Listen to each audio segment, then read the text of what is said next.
Hi అండి, నమస్తే. Welcome to my channel Krishna's vlogs. ఈరోజు ఈ వీడియోలో ఎటువంటి సాసులు యూజ్ చేయకుండా ఇంట్లోనే మసాలా పాస్తాని ఎలా ప్రిపేర్ చేయాలో చూపిస్తున్నానండి. చాలా ఈజీగా ప్రిపేర్ చేసుకోవచ్చు. పాస్తాని ప్రిపేర్ చేసుకోవడం కోసం స్టవ్ వెలిగించుకొని ఒక ప్యాన్ని పెట్టుకోండి. ఈ ప్యాన్లోకి 3 కప్పుల వరకు వాటర్ని తీసుకోండి. మెజర్మెంట్స్ వచ్చేసరికి 1 కప్పు పాస్తాకి 3 కప్పుల వాటర్ అనేది సరిపోతుంది. ఇందులోకి 1 టీ స్పూన్ వరకు ఆయిల్ని వేసుకోండి. 1/2 టీ స్పూన్ వరకు సాల్ట్ను వేసుకోండి. ఇప్పుడు ఈ వాటర్ని మరిగించాలి. వాటర్ ఇలా మరగడం స్టార్ట్ అవ్వగానే ఇందులోకి 1 కప్పు వరకు పాస్తాని వేసుకోండి. మంటను మీడియం ఫ్లేమ్లో పెట్టుకొని ఈ పాస్తాని 5 నుంచి 6 నిమిషాల వరకు కుక్ చేసుకోవాలి. పాస్తా మనకి తొందరగా కుక్ అవుతుందండి. పాస్తా ఒకదానికి ఒకటి అంటుకోకుండా ఉండటం కోసం వాటర్లో ఆయిల్ని వేసుకున్నాం మనం. అలా ఆయిల్ వేసుకోవడం వలన పాస్తా అనేది ఒకదానికొకటి అంటుకుపోకుండా ఉంటుంది. 5 నిమిషాల తర్వాత వీడియోలో చూపించిన విధంగా పాస్తా ఈ విధంగా కుక్ అవ్వాలి. ఇలా కుక్ అయిన తర్వాత స్టవ్ ఆఫ్ చేసుకొని వీటిని ఒక స్ట్రైనర్లోకి తీసుకోండి. పాస్తా ఓవర్ సాఫ్ట్ అవ్వకుండా ఉండడం కోసం పాస్తా మీద కూల్ వాటర్ని 1 కప్పు వరకు పోయండి. స్ట్రైనర్లో ఉంచేసి దీన్ని పక్కన పెట్టేసేసుకోండి.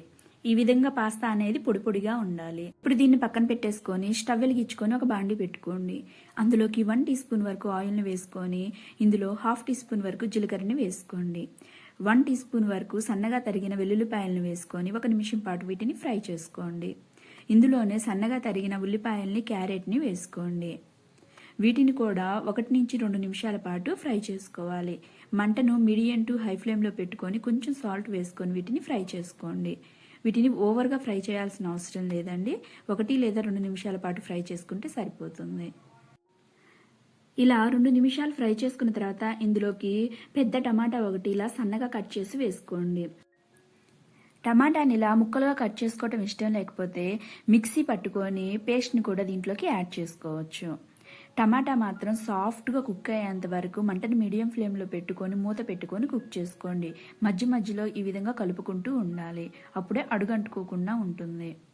ఇలా టమాటా సాఫ్ట్గా కుక్ అయిన తర్వాత ఇందులోకి 1/2 టీ స్పూన్ వరకు కారాన్ని, 1/4 టీ స్పూన్ వరకు ధనియాల పొడిని, 1/4 టీ స్పూన్ వరకు జీలకర్ర పొడిని, 1/4 టీ స్పూన్ వరకు గరం మసాలా పౌడర్ని వేసుకోండి.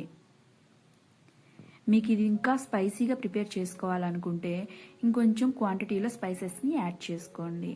నేనైతే ఇది పిల్లల కోసం ప్రిపేర్ చేస్తున్నానండి. ఈ స్పైసెస్ అనేవి కరెక్ట్గా సరిపోతాయి, మోడరేట్గా ఉంటుంది. 1/2 కప్పు కార్న్ఫ్లోర్ వాటర్ని ఇందులోకి యాడ్ చేసుకోవాలి.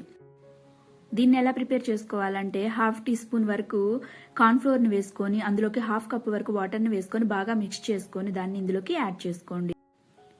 మనం ఇందులో ఎటువంటి సాసులు యూజ్ చేయలేదు కనుక ఇలా కార్న్ఫ్లోర్ వాటర్ని వేసుకోవడం వలన టెక్స్చర్ అనేది చాలా బాగుంటుంది. ఇలా 1 లేదా 2 నిమిషాల పాటు కుక్ చేసుకున్న తర్వాత ఒకసారి టేస్ట్ చూసుకొని ఇందులోకి సాల్ట్ అనేది అడ్జస్ట్ చేసుకోండి. నాకైతే ఇక్కడ కొంచెం సాల్ట్ తక్కువ అనిపించి ఇంకొంచెం యాడ్ చేసుకున్నాను. ఇప్పుడు ఇందులోకి మనం ముందుగా కుక్ చేసి పెట్టుకున్న పాస్తాని వేసుకోండి. పాస్తా వేసుకున్న తర్వాత పాస్తాకి ఈ మసాలా అంతా పట్టే విధంగా మంటని లో టు మీడియం ఫ్లేమ్లో పెట్టుకొని 1 లేదా 2 నిమిషాల పాటు కుక్ చేసుకోండి. వీడియోలో చూపించిన విధంగా కంటిన్యూస్గా కలుపుకుంటూ ఉంటే పాస్తాకి ఈ మసాలా అంతా బాగా పడుతుంది. అంతే అండి, చూసారు కదా, పిల్లలకి ఎంతో ఇష్టమైన పాస్తాని తక్కువ స్పైసెస్ తోటి ఎలా ప్రిపేర్ చేసుకోవాలో చూపించాను కదా. స్టవ్ ఆఫ్ చేసుకొని దీన్ని సర్వింగ్ బౌల్లోకి తీసుకొని సర్వ్ చేసుకోండి. మీరు కావాలనుకుంటే ఇందులోకి సన్నగా తరిగిన కొత్తిమీరను కూడా యాడ్ చేసుకోవచ్చు. మా పిల్లలు అంతగా ఇష్టంగా తినరండి, అందుకని చెప్పి నేను యాడ్ చేయలేదు. ఈ పాస్తా చిన్నపిల్లలకే కాదండి, పెద్దవాళ్ళకి కూడా చాలా బాగా నచ్చుతుంది. ఎటువంటి సాసులు యూజ్ చేయకుండా ఈజీగా పాస్తాని ఎలా ప్రిపేర్ చేసుకోవాలో చూసారు కదా. మీరు కూడా ఈ రెసిపీని ట్రై చేసి మీకు ఎలా కుదిరిందో నాకు కామెంట్ చేయండి. ఈ వీడియో కనుక మీకు నచ్చినట్లయితే ఒక లైక్ చేయండి. Thank you for watching.